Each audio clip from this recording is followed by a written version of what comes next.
Ok, si tout est bon, eh ben écoutez, on est super content aujourd'hui. Bonjour en tout cas, on est ravis d'avoir notre invité du jour. Hop, donc qui nous fait l'honneur d'être le premier, en tout cas sur ce format d'interview, évidemment. On reçoit Clément. Comment ça va Clément? Eh ben ça va bien, salut tout le monde. Ça va, beauté. Bon alors Clément, sacré Clément.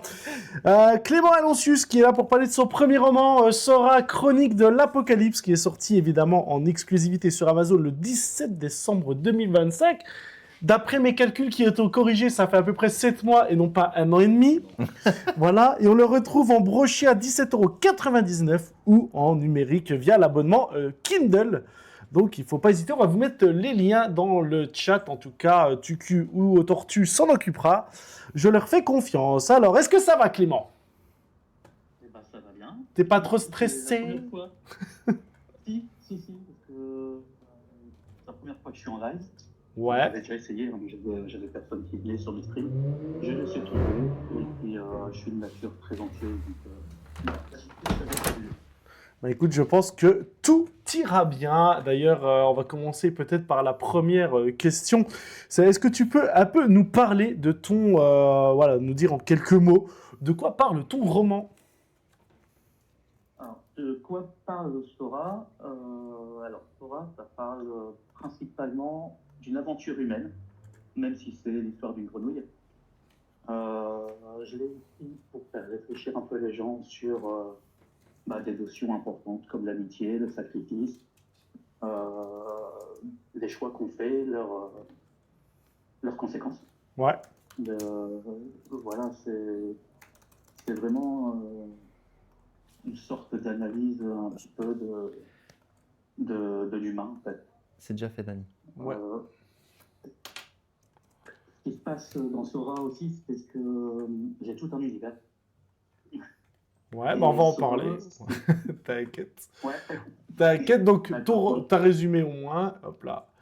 Voilà. Non, j'ai juste que j'ai mis un lien un peu plus petit en tout cas. Justement, on va parler un petit peu de plus le style que tu as écrit, puisque tu as parlé que sur les réseaux, tu as souvent dit que ce que tu avais écrit était plutôt du genre de la fable fantasy mythologique. Est-ce que tu peux nous en dire plus, mieux définir un petit peu, voilà, ce qu'est ce genre finalement qu'on ne côtoie pas souvent? Alors, c'est un livre, j'ai vraiment eu du mal à le catégoriser, et puis au final, j'ai trouvé ça comme explication. Parce que au final, ça se rapproche des petites histoires pour enfants avec le personnage qui évolue et qui progresse et qui fait des amis. En même temps, je l'ai écrit très, comment, de manière très poétique Ouais, ouais, effectivement, ouais. et c'était une obligation Oui, parce c'est. que Mhm. je voulais pas spoiler l'histoire principale qui est sur les autres tomes. Ok, Donc, le flou dans Sora, c'est écrit de façon poétique pour faire ressentir les choses plus que pour les visualiser. ok. Et ça m'évite aussi bah, de, de gâcher le travail que j'ai à faire encore pour les autres. Je comprends. Justement, on va parler un petit peu de tout comment tu as pu en venir. Pour toi, tu as mis combien de temps avant de te lancer, de l'écrire, puis de le publier? Ça a été un travail de combien d'années? Est-ce que tu sais à peu près, voilà, tu as mis tant de mois pour l'écrire, tant de mois pour le publier? Ça t'a pris combien de temps toute cette œuvre en fait? Que pour Sora? Que pour Sora, puisqu'on est là pour parler, je vous Que rappelle, pour Sora. de Sora, les chroniques de Alors, l'Apocalypse que vous retrouverez sur Amazon. alors, que pour Sora, je savais qu'il fallait que je l'écrive il y a 2 ans, Donc il y a 2 ans, à ok? peu près. Ouais. Les premiers, les premières phrases, même la phrase de départ, elle n'a pas bougé depuis. Je l'ai écrit sur un live d'écriture. Ok, ok, tu regardes Et des lives d'écriture, donc, ok. je vais dire le nom de la Ouais, streameuse vas-y. qui est géniale. C'est Zachary Steele, qui fait des exercices d'écriture le soir. Ouais, Et je me suis dit, là, j'étais retombé dans mes idées d'écrire un livre. Et je me suis dit, je vais prendre ce sujet-là et je vais l'adapter. Alors elle donnait des thèmes imposés et des mots imposés. Et dans les mots imposés, il y avait ruisseau, il y avait caillou, il y avait voilà. Donc je me suis dit, bah, j'essaye de voir si j'essayais d'écrire Sora le début. Ouais. Et en fait, le premier chapitre de Sora, bah, il a été écrit en live Ok. Et après, sur ce stream. après, tu l'as pas Et retouché. Ah, tu l'as pas retouché, ce je premier l'ai chapitre. touché. Si, quand même. Je l'ai touché quand même un petit peu, mais si tu vas sur son Discord, tu verras, en fouillant un peu l'historique, tu peux retrouver la toute première version du chapitre que j'avais écrit Ouais, donc, en 30 minutes. Je crois que c'était 30 minutes donc le défi. là, tu as mis 2 ans à te dire, je vais l'écrire. Tu as mis combien de temps avant de finaliser? Parce que je rappelle que ce livre, il y a des dessins aussi dedans, parce que tu fais des illustrations à l'intérieur de ce livre. Donc, entre l'écriture, les dessins, une fois que tu as décidé, tu as mis combien de temps finalement à avoir un produit fini où tu étais plutôt fier? Euh, Bah, là où je me suis vraiment lancé, je crois que c'était au mois d'août l'année dernière, Ok, ok. début septembre, début septembre. Donc, Et une bonne année. quand je me lance dans un truc, j'y vais à fond et je me suis mis un objectif pour Noël. Et je l'ai regretté, hein. Au mois d'octobre, j'ai regretté. Je n'en pouvais plus. Et je me suis dit, non, je lâche rien et je continue. Bah écoute, c'est Voilà. super. Donc, tu as mis à peu près 3 mois, si j'ai bien compris, finalement, à l'écrire. Si tu as commencé en septembre et que tu l'as sorti en décembre, ça fait 3 mois. Pour une fois, personne ne peut Ouais. critiquer le Alors, fait que je sais compter cette fois. ce qui est important aussi, c'est que j'ai mis 3 mois, mais les chapitres étaient déjà, toute la structure était déjà glissante. Ah, ok. Je savais où j'allais, je savais comment y aller. Ouais, J'ai une façon d'écrire qui est assez particulière, je pense, parce que j'aime bien quand les choses sont organisées. ouais, Donc, je structure d'abord tous les chapitres. ouais, Ensuite, le premier chapitre, le début d'un chapitre, je sais par quoi il commence, je sais ouais. ce qu'il doit y avoir dedans, Ah oui, donc il n'y et a je sais, rien au et hasard, je quoi. sais, et je sais par quoi il doit finir. Ok, donc Voilà. c'est hyper Après, par structuré, contre, quoi. j'écris. Après, Ok. j'écris. Ouais, J'écris. c'est vrai qu'il y a deux sortes d'écrivains. Tu as ceux qui, justement, prévoient tout en avance et font un grand plan, et puis tu as ceux qui laissent couler le fil de leur plume. Justement, moi, J'en connais un. Ouais, ouais, t'en connais un. J'en connais un comme ça. Justement, moi, bon, j'ai lu le livre, je sais un peu les thèmes, mais pour toi, c'est quoi les thèmes qui te tiennent à cœur et est-ce que tu souhaites partager envers tes lecteurs? Alors, le thème principal, vraiment, euh, c'est le sacrifice et l'amitié. Le C'est les sacrifice et thèmes de l'amitié. Sora. Et Ouais. c'est des choses que tu as connues, toi, le sacrifice, l'amitié, des choses sur lesquelles où, bah, ça te parle profondément à titre personnel ou... Ouais. Alors, c'est compliqué de ne pas pouvoir parler du reste, mais en gros, Sora, c'est parti de moi. J'ai fait un travail sur moi parce que, alors, je n'ai pas fait les tests complets, mais je suis quelqu'un de, comme ils appellent, neuroatypique. Neuroatypique, Et je me ok. suis dit, Est-ce que tu peux définir c'est quoi un neuroatypique ou est-ce que je demande... Ou alors je peux demander à Tucu, peut-être que Tucu sait c'est quoi un neuroatypique, peut-être non. Bon, bah, je laisse Clément définir le neuroatypique. voilà. Alors, j'ai un enfant qui a fait des tests pour une détection d'autisme. Ouais, Donc, c'est ça, les enfants neurotypiques. Et en fait, en faisant moi-même certains tests et en discutant aussi avec la psychiatre qui suivait mon fils, il s'est révélé que elle m'a dit qu'il y avait 99% de chances que je le sois aussi. Et du neuroatypique, coup, ok. ça m'a travaillé énormément Ouais, parce que je sais que j'ai des réactions qui peuvent surprendre les gens, j'ai une façon d'analyser les choses qui est complètement différente des autres, ouais. ce qui peut être un avantage aussi par moment. Mais euh, comment dire, je me suis dit que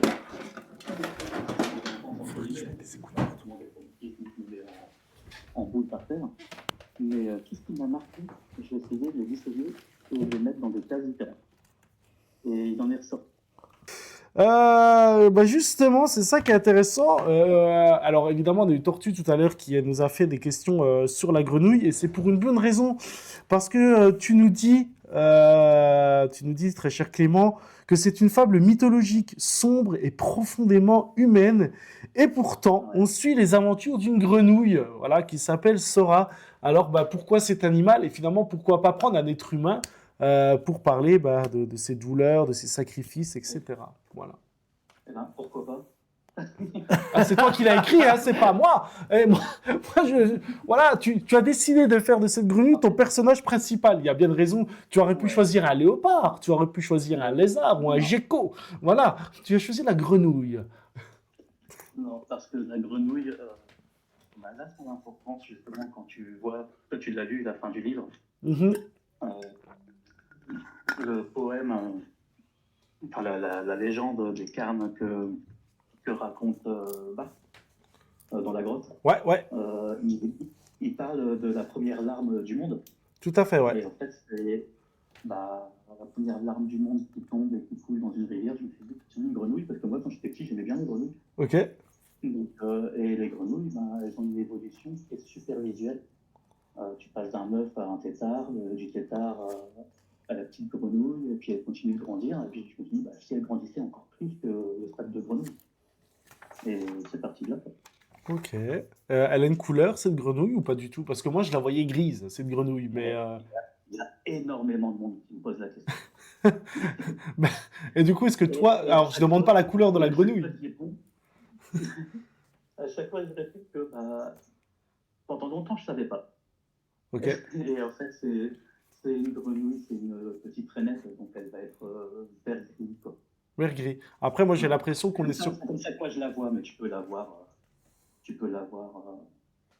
sais pas moi, même presque noire ou peu importe. Moi, je la voyais Tu la grise. vois pas comme une grenouille vert fluo avec des pattes oranges, tu sais, comme une grenouille bizarre. Mhm. Elle n'est pas comme ça.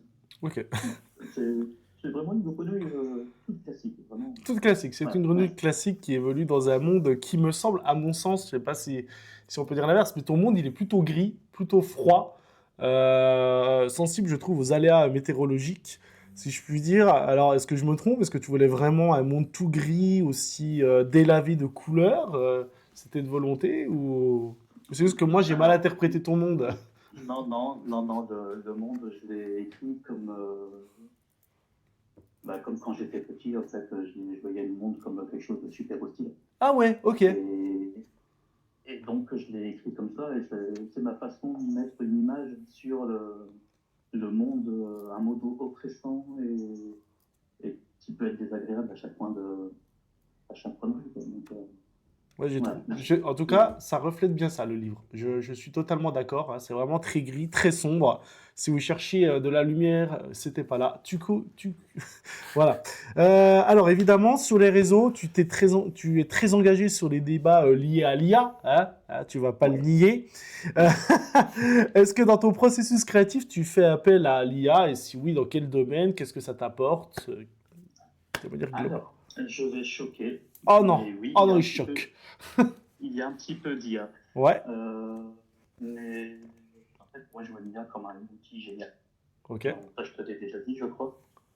C'est un outil. C'est pas l'outil qui dirige la main, c'est la main qui utilise l'outil. Un peu comme un Donc, couteau, quoi. voilà, il y a des gens qui font des abus sur l'IA, qui se contentent de faire un script de 10 lignes et qui valident. S'ils sont contents comme ça, moi, je vais pas aller les agresser. Et dans l'autre sens, c'est pareil. Ouais, ouais. Ceux qui rejettent l'IA, ils peuvent très bien le rejeter sans agresser ceux qui y voient quelque chose. Alors, il y a toujours, par contre, je l'ai deviné parce que effectivement, il y a quelque chose qui m'est souvent revenu dans ces conversations-là, c'est le problème d'éthique. Alors, Et qu'est-ce que ça, tu veux dire? Qu'est-ce que tu veux dire par le problème d'éthique? C'est un problème.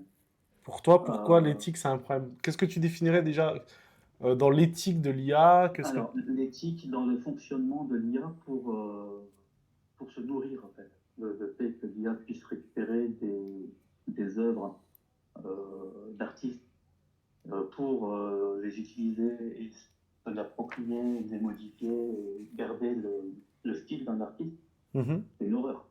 Donc, C'est le fait de vraiment une horreur. voler, en fait, de piller les artistes, pour toi, ça, c'est quelque chose. Donc, tu n'as pas peur que ton livre soit Voilà. pillé? Ça te dérangerait que ce livre soit pillé par l'IA? Non.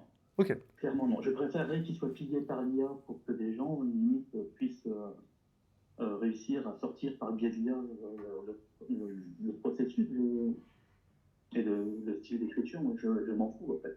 Ok. Mais si c'est du vol pur et dur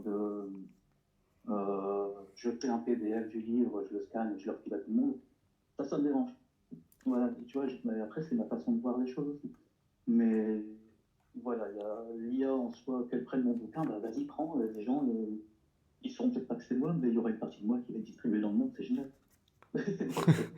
Non, mais Tant c'est. pis, tant pis, de toute façon j'écris pas pour être riche. Eh Donc ben, voilà, justement, on va parler business, on va parler tunas, on va parler fric. Euh, Tu publies en vas-y. auto-édition, est-ce que c'est un choix personnel ou plutôt par défaut? Alors, c'est un choix personnel. Est-ce que tu peux nous Euh, expliquer? j'ai vu tellement de vidéos, parce qu'avant de vraiment me lancer dans tout ça, j'ai regardé, j'ai épluché des vidéos, des tutos d'écriture, comment construire son lore, comment construire ses personnages, comment créer son méchant, pourquoi créer telle chose, comment amener correctement sans tomber euh, comment, dans des stéréotypes. Ouais, Donc tout ça, j'ai bouffé plein de vidéos et bah, il est très connu, c'était Michael Kelly. je Il y a connais pas. énormément de vidéos intéressantes là-dessus. Ok. Ces vidéos sont sympas. Mhm. Il y a Christelle de Bailly, qui est très connue aussi. Ok. Et même eux faisaient des vidéos de, sur l'auto-édition, les maisons d'édition et beaucoup de critiques sur les maisons d'édition à compte d'auteurs. Parce Et que moi, j'y surtout, connaissais rien du tout. justement, parce qu'il faut Donc, je me rappeler suis qu'il y a des différences entre les maisons d'édition, parce qu'on a le compte d'éditeur, le compte d'auteur, et en auto-édition, et il y a beaucoup d'escroqueries. Ah, on est bien d'accord. voilà. Mm. Du coup, les maisons d'édition, alors j'ai jamais mis les maisons d'édition classiques et les maisons d'édition à compte d'auteur sur le même plan. Mais je me suis dit, c'est tellement le bordel, puis c'était tellement long, moi je voulais que mon livre sorte. Et, et du coup, j'étais pas capable d'attendre. Et puis je me suis dit, en quoi quelqu'un pourrait se permettre de dire non, ta phrase-là, tu l'as écrite comme ça, réécris-la autrement. Mhm. Alors c'est peut-être prétentieux, mais je préfère me planter tout seul que de réussir avec l'aide de quelqu'un. donc, donc voilà, c'est exactement comme les travaux de la maison. J'ai repris une salle de bain, je me suis planté, mais tant pis. Je peux en vouloir qu'à moi-même. En tout cas, Voilà. méfie-toi de tes réponses. Je vois que Tucu prend des notes. Donc, s'il n'y a pas de questions, tu vas avoir les questions à Tucu. Et elles sont généralement euh, assez corsées. Je le vois prendre des notes.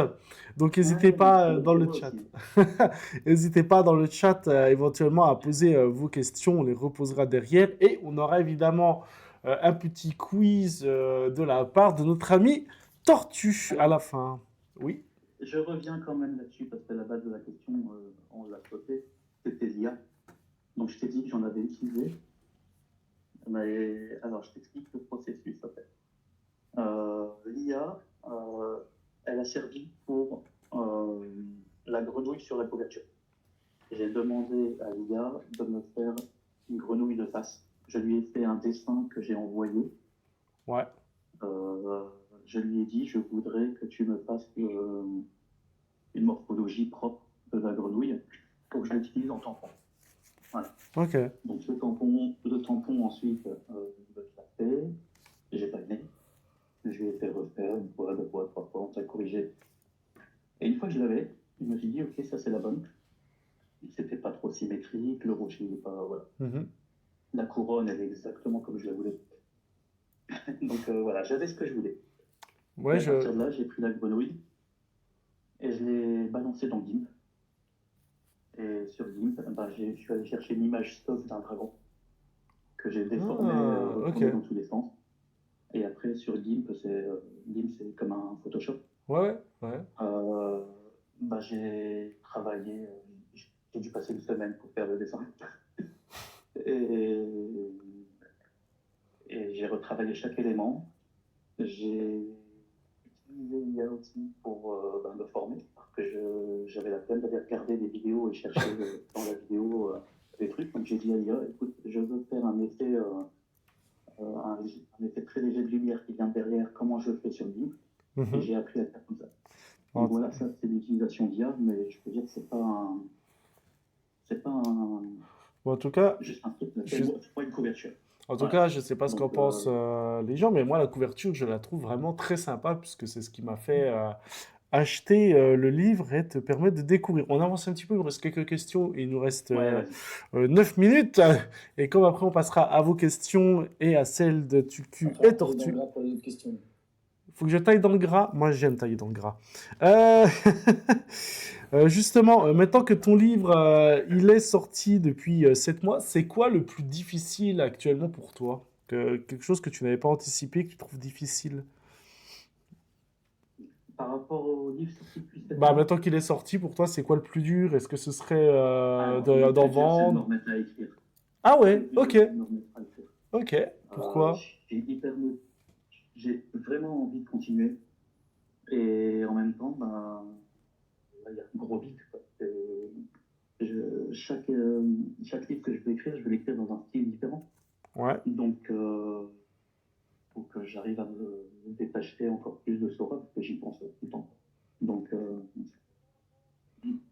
c'est pas évident de me dire, allez, c'est parti, j'écris le suivant, et Sora, bah, maintenant il le fait, je le mets de côté. Non, je le mets pas de côté, mais voilà, je suis encore comment, sous le choc d'avoir été jusqu'au bout finalement.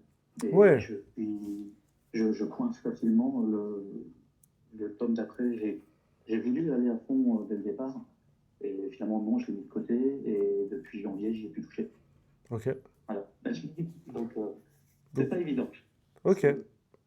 Non, mais c'est bon à savoir, ce vide en tout cas, qui peut toucher une fois qu'on a sorti un bouquin, tellement on a été investi dedans. C'est vrai que c'est quelque chose où on se dit le plus dur, ça va être de le vendre, de le faire connaître, ou d'autres gens le lisent, et on n'a pas souvent cette réponse de le plus dur, c'est finalement d'en écrire un second. Alors, il y avait de ça au début, et en fait, bah, toi, tu l'as lu, Oui. t'es tombé dessus par hasard, tu Par m'avais dit, hasard, c'est vrai. et, et bah, t'étais le premier. T'as été le premier à l'acheter.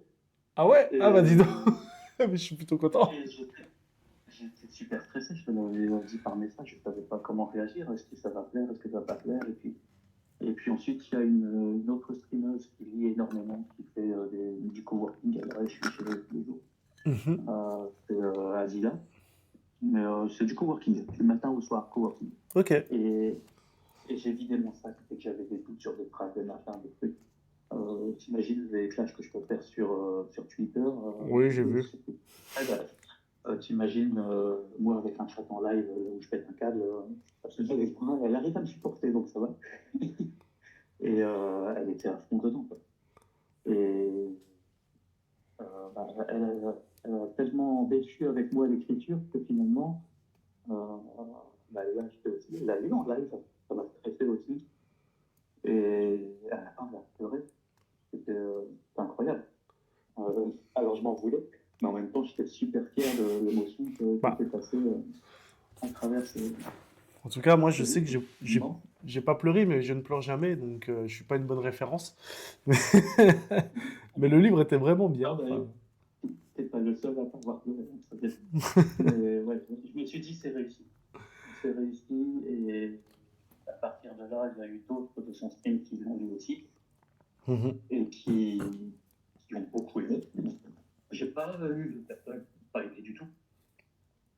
Euh, et je me suis dit, bah voilà, maintenant, le livre, je sais qu'il peut plaire, Ouais. mais j'en suis convaincu. S'il ne plaît pas à quelqu'un, on va dire que c'est dommage. C'est dommage parce que j'ai pas atteint la personne qui espérait être touchée par le livre. Mais le livre, il fait son tas, finalement, Ah. comme il est censé le faire. Mais Donc, après, on peut c'est dommage toucher. pour la personne si elle est déçue. Mais là, de toute façon, on ne Bah, peut pas faire à tout le monde. on- Sinon on écrit un oui et encore. je pense qu'on peut pas aussi et tous être touchés de la même manière et à même niveau. Je pense que c'est surtout ça. Les mots C'est ça. sont C'est ça. interprétés. Ouais. Mm, mm, mm. Tu peux pas, voilà, tu peux pas faire à tout le monde. Et si tu déçois une personne ou deux, c'est dommage. Mais ça ne va pas venir entacher la fierté d'avoir toutes les autres personnes. Ok. Allez, 2 dernières questions avant de passer aux autres questions, pour qu'on puisse avancer, bien sûr, évidemment.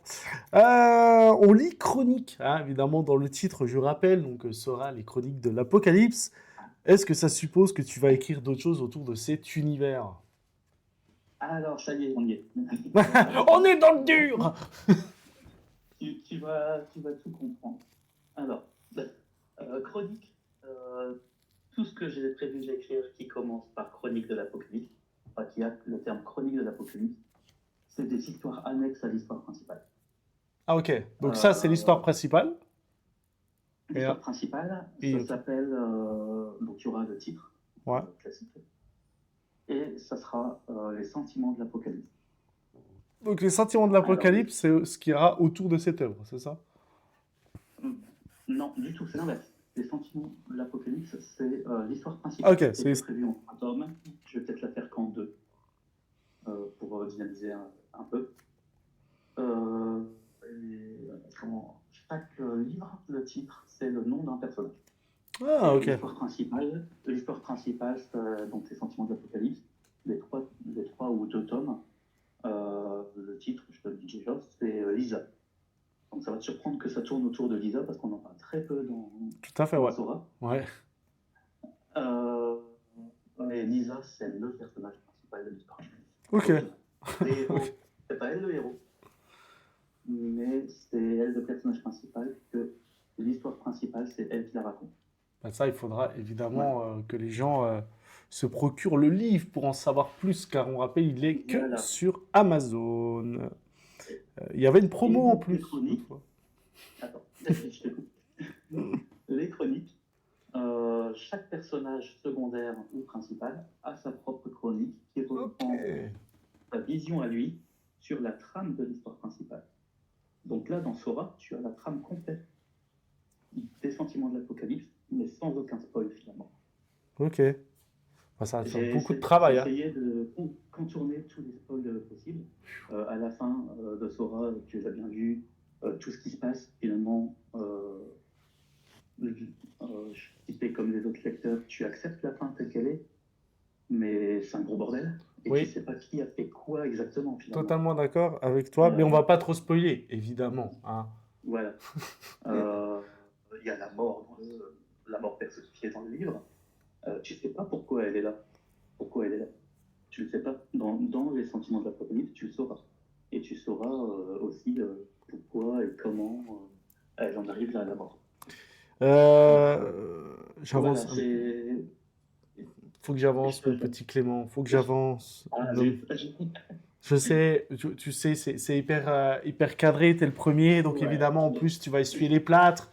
Voilà, évidemment. Mais on t'invitera sur tous les autres romans que tu sortiras.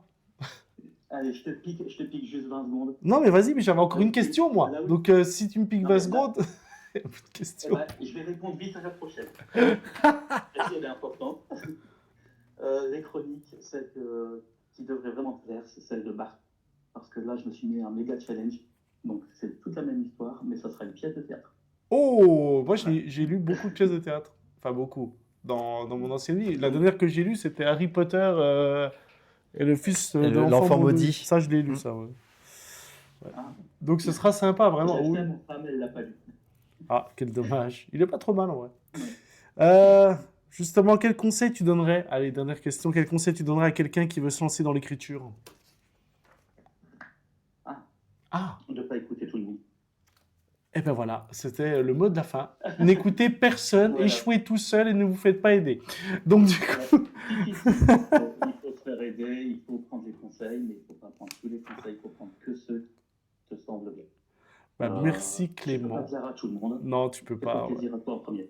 C'est vrai en plus. Mais en tout cas, merci Clément. Et on va passer, je pense, à Tortue. Ce sera... moi, je laisse la main à mes copains Tortue et Tucu. Donc je pense que ce sera Tortue en premier. Je pense que les questions seront très différentes. Tu t'en doutes. Et le chat est disponible, bien sûr, pour poser les questions que vous pourriez poser à Clément. Il est hyper ouvert, donc n'hésitez pas à lui poser des questions. Et je te laisse partir, Tortue. Tout à fait. Alors, merci pour... Je suis très bien, je suis cardiaque. Merci en tout cas pour avoir répondu, Clément. Ça nous fait vraiment plaisir de t'avoir ce soir. Je vais essayer de faire un petit truc un petit peu plus light pour adoucir un peu tout ça avant de nouveau des questions sur ton livre. J'aimerais que tu répondes du tac au tac. Je vais essayer. C'est difficile pour moi, ce genre C'est- voilà, tu auras deux choix et tu réponds sur celui qui te plaît. Est-ce que tu es prêt? Faut que je mette le chrono? Pas forcément, j'ai Si calculé tu donnes les deux réponses choix. en fonction. Attends, c'est 60 On me secondes. donne 2 choix et je dois répondre. C'est ça, tu dois en choisir un parmi les deux. Attends, je mets le chrono. Vas-y. Allez, chrono, c'est parti. Café noir ou Red Bull tiède? Café. Ok, tu es le héros ou achever le lecteur?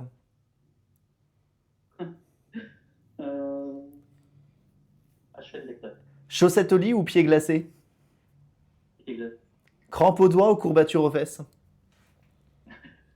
Crampe au doigt. Ok, fantôme chiant ou extraterrestre muet? Fantôme chien. Ok. Riche et inconnu ou pauvre et pauvre et célèbre, pardon. Pauvre et célèbre. Lait dans le bol ou bol dans le lait? Dur. Les gens de bol. Big bleu ou plume? Plume. Ok, menottes ou stylo bille? Manotte. Pétanque sous le soleil ou curling glacé? Un curling. Ok, perdre tes clés ou ta dignité? Les clés. Et c'est fini. Ah, j'en avais plus qu'une! Ah bah vas-y, pose ta dernière. Devenir un classique ennuyeux ou un plaisir coupable? Un plaisir coupable. Très bien.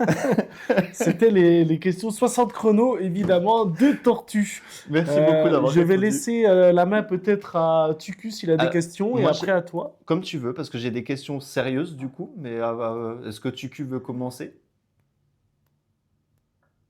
Non, vas-y, mon tortue, honneur à toi. Ok, C'est bon. très bien. Alors moi j'avais une question, Clément.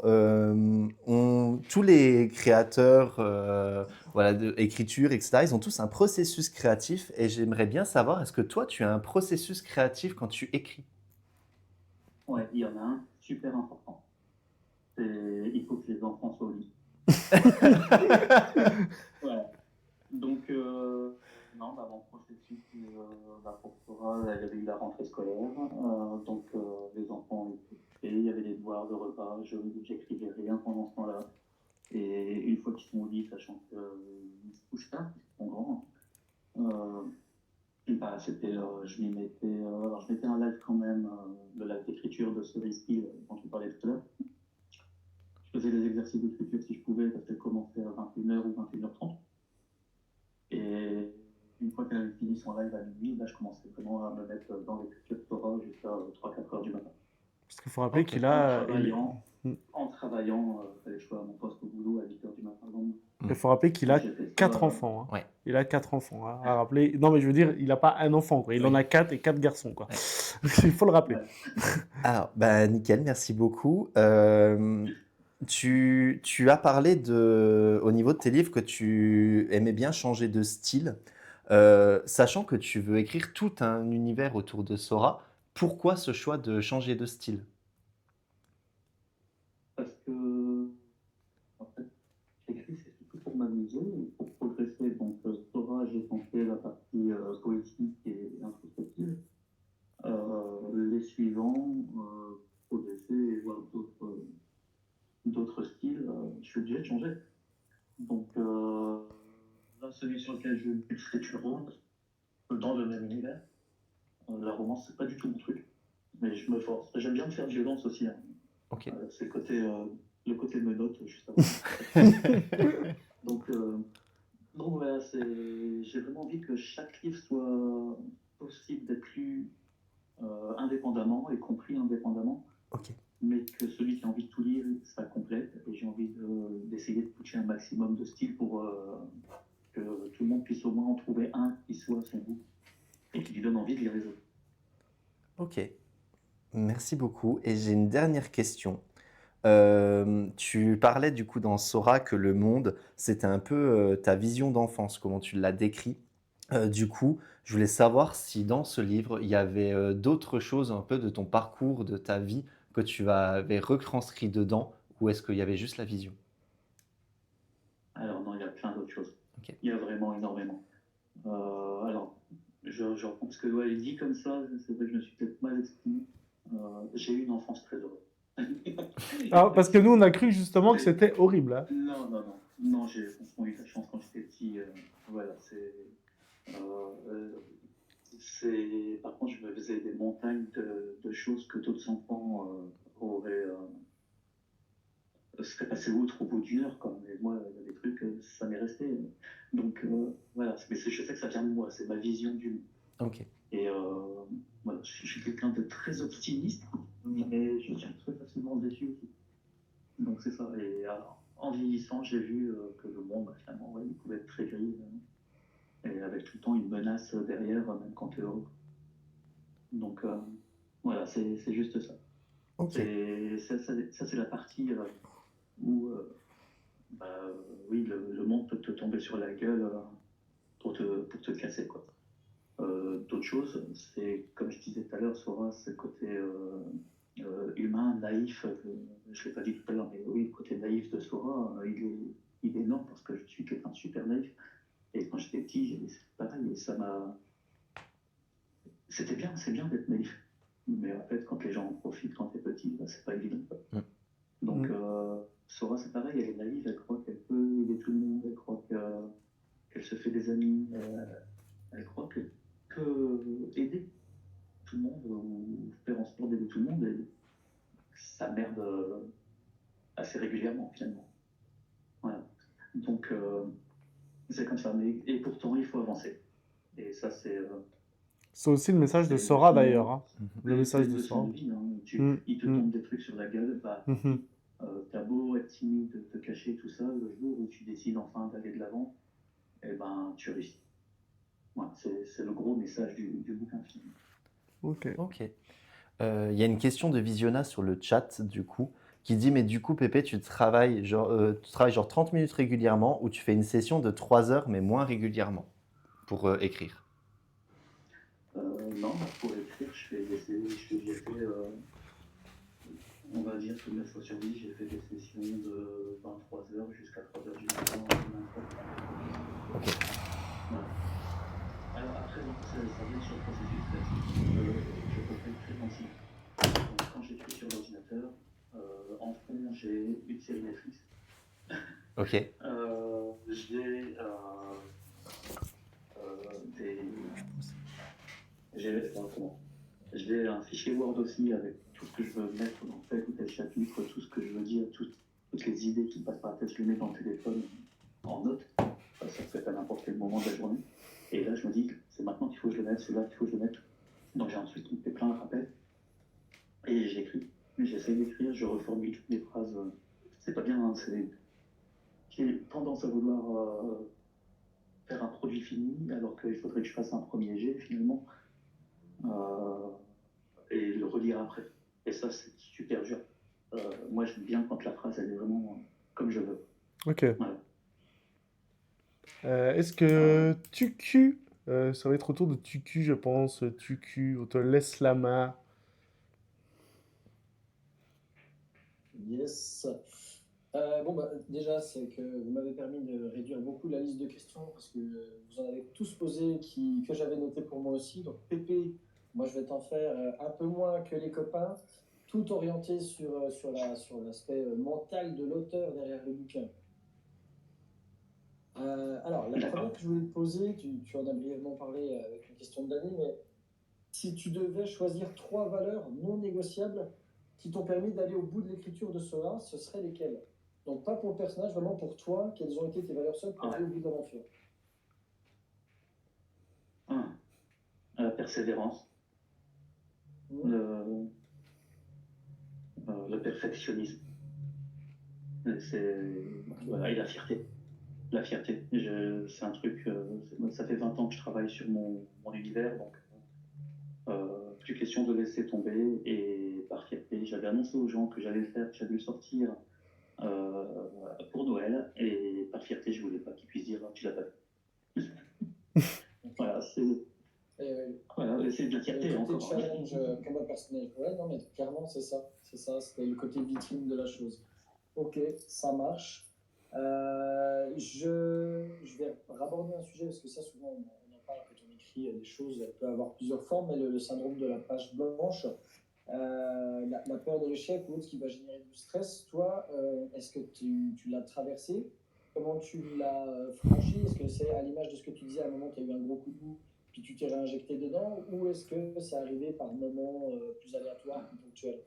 Et comment tu as fait? Alors, pendant l'écriture, pas de syndrome de la page blanche. Ok. Coup de mou, j'étais dedans. C'est une fois qu'il est sorti, la peur de l'échec, elle était là quand j'ai cliqué sur publier. Voilà, c'est seulement là que la peur de l'échec est arrivée. Et bien là, à ce moment, je Et vais rebondir directement avant de sur ton cliquer, avant de cliquer sur envoyer, j'étais sûr de moi. Et au moment de cliquer, j'étais figé. Voilà. Alors, comment ça se fait que pourquoi et qu'est-ce qui t'a motivé à cliquer alors, à ce moment? Ce qui m'a motivé à cliquer, c'était de me dire, ça y est, c'est fini. C'est ça le plus dur. J'étais en train de recorriger des phrases, reformuler tout ça. Je me suis rendu compte, en fait, moi, je dénature tout ce que je veux faire passer, je le C'était peut-être pas dénature. tant la peur de l'échec, mais finalement le. Ok. Ouais. D'accord. Et du coup, une fois cliqué, vraiment, c'est le fait de plus contrôler. J'aime bien contrôler les choses, et une fois que tu as cliqué, ben, tu peux plus rien faire, c'est parti. Et là, c'est dur. C'est franchement dur. C'est le lâcher de prise qui était compliqué, quoi. Ouais, clairement. Ouais. Ça marche. Ben, tu vois, ça me fait. Alors, je vais te ça me dire fait autre rebondir chose. un petit peu sur un autre truc et je vais. Ouais. Vas-y. Euh, Vas-y. j'ai dû avoir une quinzaine de personnes qui l'ont lu. Et la 16e, ensuite, c'est cette personne-là qui l'a dit. Et en fait, j'ai repéré 2 fautes dans ton livre. Et les autres ne l'ont même pas vu. Et le fait d'entendre ça, je me suis remis en question, mais un truc de fou, quoi. Alors, Dani, je crois que tu as la version, la toute première version, puisque c'est toi qui as acheté le premier. Ah ouais, il y a une autre version, je savais même pas. Non. En fait, il y a une révision. Ah ouais, donc en fait, tu lèves les yeux, tu peux regarder à la page 46, si je me trompe pas, c'était ligne 16 et 17. Alors, page 46, ligne 16 et 17. Bon, par contre, vous me demandez à compter, moi, ça va être compliqué. Je suis à la page 46, et c'est quoi, quelle ligne? Et il manque des mots. Et j'ai réécrit cette phrase-là tellement vite qu'il manque des mots. Ah bon? Oh, je sais pas. C'est un truc du genre que je ne insaisissable. Tu vois?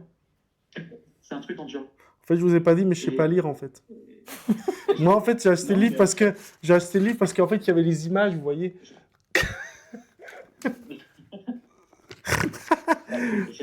J'ai pas prévu de BD. Euh, Mais voilà, il y a une phrase sans verbe, il y a juste Tu le peux te mot. contenter des livres de Ça couleur m'apprend. pour Denis. Ouais, moi, du moment que je colorie Captain America, vous savez, moi, ça va. Mais voilà, ça m'a détruit. Ça m'a franchement détruit parce que je l'ai pas vu. Et pourtant, je l'ai relu parce que j'ai fait la correction moi-même en me disant, ça c'est très difficile aussi, c'est de prendre le recul. De te dire, je prends 3 semaines à fond. Le livre, je vais le lire 10-15 fois. Et je le voyais comme si c'était plus mon livre. Et je corrige tout le temps les fautes de tout le monde dans les mails, dans les machins, c'est insupportable. Ouais, mais t'as pas corrigé la faute que j'ai fait sur ton prénom en plein milieu du live. Hein. Il y a une grosse faute. L'invité, c'est pas. Je me suis trompé dans ton nom. Ça aurait été le gros truc. Il y a une grosse faute. Mais bon, ça fait partie de mon charme. Les fautes, j'aime pas ça du tout. Parce qu'il a pas ouvert Du le coup, je l'ai dit vraiment. On a une question de Jordan. Je te la laisse la lire, mon petit tortue. Pas de souci. Donc du coup, il demande, est-ce qu'il y a un âge recommandé pour lire le livre ou bien même un enfant peut réussir à comprendre ce que tu expliques dans Sora? Alors, les enfants peuvent lire jusqu'à la fin du chapitre 4 peut-être. Après, c'est accompagné d'un Donc adulte. c'est 30-40 pages, pas plus. Après, ça part, c'est trop compliqué et surtout, c'est trop violent psychologiquement. Ok, donc toi, tu recommandes. Mes enfants veulent le lire. Euh, enfin, le plus grand qui a 20 ans, il ne l'a pas lu. Celui de 18 ans, il m'a pas dit s'il avait lu ou pas, mais les plus petits, ils voulaient lire, et même à 14 ans, 15 ans, je l'ai dit non. Voilà. Alors, le problème d'Amazon, c'est qu'ils catégorisent le livre en fonction de la couverture, qui a l'air toute mignonne, euh, et de ce qu'on écrit comme synopsis ou autre. Et ils l'ont catégorisé en young adulte quasiment, donc voilà, c'était tant pis. Mais non, c'est beaucoup trop violent psychologiquement quand même par moment. Et puis la façon dont c'est écrit, les 3 derniers chapitres, ils peuvent être vite incompréhensibles pour quelqu'un qui n'est pas adulte, quoi. Ok. Est-ce qu'on est bon? Tucu, est-ce que Tucu a encore une question? Est-ce que le chat a encore une question? Est-ce que Tortue? Non, mais fais passer le chat, il n'y a pas de souci pour moi. Il n'y a pas de questions dans le chat, il n'y a plus de questions, je crois. Moi, je perds le flux. Moi, j'en ai une dernière quand même, si jamais. Eh bien, vas-y, mon Tucu, Vas-y. tu peux faire ta dernière Ouais. question et on clôturera, bien évidemment. Et vous retrouvez le livre de Clément. Ne lisez pas ce que j'ai mis à Lontius, hein, j'ai fait une grosse faute, c'est n'importe quoi. Évidemment, il fallait bien que ça arrive. Je prépare tout, les questions, les chroniques et tout, et je fais l'erreur fatale au dernier move, évidemment. Qu'est-ce que je voulais dire? Vous retrouvez le livre en lien, évidemment, sur Amazon pour 17,99 €. Et dans l'abonnement Kindle, donc à votre disposition gratuitement si vous avez l'abonnement. Continue, Tucu. Moi, j'ai une Ça petite marche. information là-dessus. Attention, parce que le Kindle, c'est la même histoire. Mais Kindle, il te font pas quelque chose de joli. Il est vraiment pas beau à lire, en fait, finalement. Ok. Sora, il fait 400 pages quasiment. Le Kindle, il en fait 250 parce que tout est compressé, c'est pas agréable. Ok. Voilà. Ok. C'est pas la même expérience. Il y a des pages de Sora, là où il y a 3 ou 4 phrases seulement par page, c'est pour montrer qu'elle est perdue et qu'elle est dans ses pensées. Ça, il n'y a pas dans le Kindle, et ça gâche un petit peu l'expérience, je trouve. Voilà, c'est juste pour prévenir, mais ça reste lisible, hein. Mais c'est pas du tout la même expérience. Je t'en Ok. prie, Tucu. À toi. Ça marche. Merci pour l'ajout, Pépé, effectivement, au niveau du ressenti, parce que c'est vachement important pour toi, on l'a bien compris depuis le début. Effectivement, sur le Kindle, justement, ce que tu fais là, ce que tu soulignes, le fait que sur le Kindle, tu dis, ben voilà, il n'y a pas le tempo ou les pages espacées pour faire ressentir le fait que le Sora soit perdu. Moi, ça me fait typiquement la transition pour la question. En fait, tu as un mec qui est ultra carré, qui structure tout. T'as ta discipline, t'as tes rituels pour faire ton tempo d'écriture, etc. Mais tu parles depuis le début autour de cette structure, de cette écriture que tu fais. Ce que tu vises finalement, c'est le ressenti que tu veux faire vivre à ton lecteur. Est-ce que pour toi, ça a été compliqué justement de faire vivre à partir de quelque chose plutôt dans la structuration, dans l'ordre de tes mots et de tes choix? Ou est-ce que ça s'est passé de manière fluide? Bizarrement, ça a été plutôt facile. Ok. Je me suis inspiré de pas mal de séries aussi, puisque je regardais Netflix en même temps. Et ça m'a été reproché d'ailleurs par un lecteur. Enfin, c'était pas un vrai reproche, mais c'était présenté comme un tic d'écriture. Et David va être d'accord avec ça. Je sais pas si toi tu l'as lu, le livre. Souvent, je fais une phrase Encore. et Sora, elle va dire: ah non, finalement, pas ça, mais plutôt ça.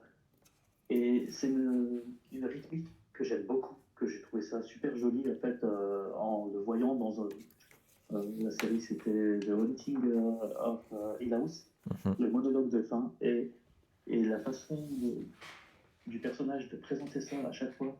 En fait, je ressens ça, ah bah non, c'est pas vraiment ça, c'est plutôt ça, et j'ai trouvé ça génial, et en fait j'en ai mis partout.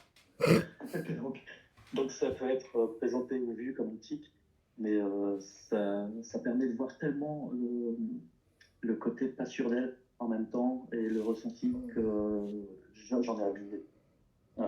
voilà. Mais je comprends bien que ça peut gêner, mais c'est vraiment dans le but de montrer le côté émotionnel de Sora. Et il y a un détail que personne n'a. Enfin, c'est peut-être pas un détail, ça reste un roman. Il n'y a aucune description de personnage, ou très peu. Tout passe par leur caractère.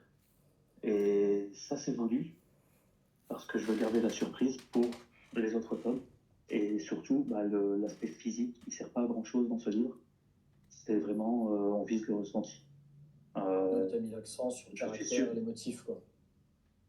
C'est ça. Sora, elle rencontre Bart, Tetsuko et Shuya à la fin du premier tiers du roman. C'est pas décrit si Shuya a les cheveux longs, courts ou autre. Si Tetsuko elle est blonde, brune. Je sais même pas si je l'ai dit. Voilà, Bart, beaucoup de monde, on sait pas vraiment plus son âge à lui. Voilà, on sait rien finalement, et les gens arrivent quand même à plus facilement imaginer le personnage qu'ils ont envie de le voir. Je leur impose rien du tout. Par contre, je leur impose le caractère des personnages. Et à ma grande surprise, c'est Bart en personnage secondaire de l'histoire qui a eu énormément de succès finalement. Et j'ai eu beaucoup de retours comme quoi il était terrible. Mais ouais, il va surprendre énormément tout le monde et d'autres. Eh ben, je suis obligé de vous interrompre car on arrive évidemment à la fin. Et comme vous savez, juste derrière, nous, on continue sur une autre partie de stream. Mais en tout cas, j'espère que vous avez apprécié. Moi, j'ai trouvé, en tout cas, merci Tortue pour tes questions en 60 secondes chrono. Merci Tucu pour les questions coaching mental. Et il y en a, j'espère que la semaine prochaine, il y en aura des aussi passionnants. Et évidemment, merci Clément qui a accepté de passer ce beaucoup. baptême du feu avec nous. J'espère qu'il s'est bien senti avec nous. Il avait l'air, en tout cas. Ouais, c'était cool. J'étais très stressé, mais c'était sympa. Ouais, Merci. Bah, moi, ça m'a fait... Le premier. C'est toujours important d'être le premier. J'ai remarqué que j'étais le premier à avoir acheté le livre, le premier à faire ça en live. Donc écoute, je continue sur la suite. On vous a mis tous les liens pour vous procurer le livre. Sachez que quand vous achetez ce livre, Un enfant dans le monde n'est pas sauvé, mais un auteur est heureux. Donc faites vos choix, j'ai envie de vous dire. C'est important de le signaler. Et nous, on va se retrouver évidemment sur Mario Kart à 21h, bien sûr. Eh bien, je te laisse le mot de la fin, Clément. Et puis nous, on va passer sur le petit truc de pause. Allez, le mot de la fin pour toi, Clément. Fais-toi plaisir, car évidemment, ce podcast sera retransmis sur YouTube. Vous aurez l'occasion de le réécouter. Évidemment, d'autres émissions viendront. Donc, si tu connais des auteurs qui veulent passer par là, on en sera ravis, ou des écrivains, ou des artistes, quels qu'ils soient, ou des gens qui ont des choses à partager, je serai ravi. Tu peux me mettre en relation avec eux. Ça m'ira très bien. Voilà, moi pour une première, en tout cas, je trouve qu'on est très bien. Et je te laisse le mot de la fin, mon très cher Clément. Alors, déjà, je vais te prendre au mot parce qu'il y a des auteurs. Alors, je m'entends pas du tout avec eux, mais ils font un travail exceptionnel. Je vais te les envoyer. Il faut que j'ai le temps de les lire, hein, par contre. Vraiment, des gens qui méritent, merci. Personne en bon terme avec eux, mais ils font un travail de dingue. Ils sont bons, quoi. Donc voilà, faut assumer, hein, mais je te les enverrai. Ils méritent aussi de la visibilité. Sinon, merci, tout simplement. Pour le temps, pour avoir prévenu quand même, ça m'a bien... Tu m'avais prévenu il y a 1 mois et demi que tu voulais faire ça, je crois. Oui. Ça m'a fait 1 mois et demi de stress. Mais en même temps, il vaut mieux anticiper. Voilà, c'est la première fois que tu m'entends au micro. Voilà. Tu n'auras pas vu ma tête parce que ça déconne, je t'enverrai une photo. On l'utilisera pour le podcast, la photo. Fais une belle photo. Merci à tout le monde d'être venu voir. Et puis, tout va bien, on est bien. Et un truc important, c'est d'aller voir ta vidéo que tu as faite sur la critique de Sora, parce que même moi, quand j'y arrivais plus ou quand j'avais des doutes, une fois qu'il était en vent, j'allais l'avoir une paire de fois. Tu dois avoir la moitié des visionnages, c'est moi. Parce que ça me fait du bien. Ça me fait du bien de voir qu'il y a des gens qui ont été convaincus par ça. Eh ben, écoute, je pense que la semaine prochaine, l'auteur ne dira pas la même chose sur mes vidéos.